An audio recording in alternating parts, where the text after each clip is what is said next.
தமிழகம் எங்கும் கிளைகள் கொண்ட Annamal institute of hotel management and hospital management படிப்பில் சேர்வதற்கான அட்மிஷன் நடைபெறுகிறது.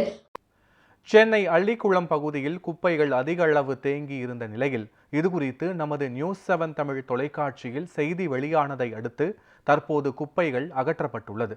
இதுகுறித்து எமது செய்தியாளர் அன்பழகன் வழங்கிய தகவல்களை காணலாம்.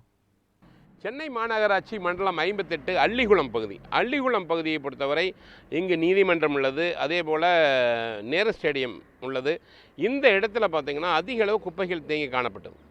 இது குறித்து நாம் நியூஸ் 7 தமிழ் தொலைக்காட்சியில் வெளியிட்டிருந்தோம். செய்தி வெளியிட்ட உடனே நாம் இது குறித்தும் சம்பந்தப்பட்ட மாநகராட்சி அதிகாரியிடம் தகவல் தெரிவித்திருந்தோம்.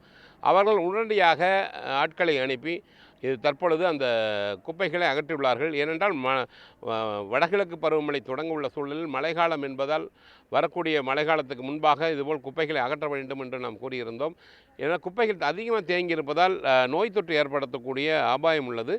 அதனால் உடனடியாக அகற்ற வேண்டும் என்று அதிக நாட்கள் குப்பை தேங்கியால் மிகுந்த அளவு நோய் தொற்று ஏற்படக்கூடும்.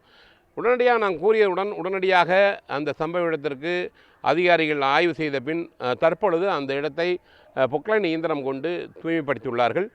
இது இந்த நிகழ்வானது நம்ம செய்தியினுடைய எதிரொலியாகத்தான் பார்க்கப்படுகிறது. ஒளிப்பதிவாளர் சந்திரனுடன் அன்பழகன்.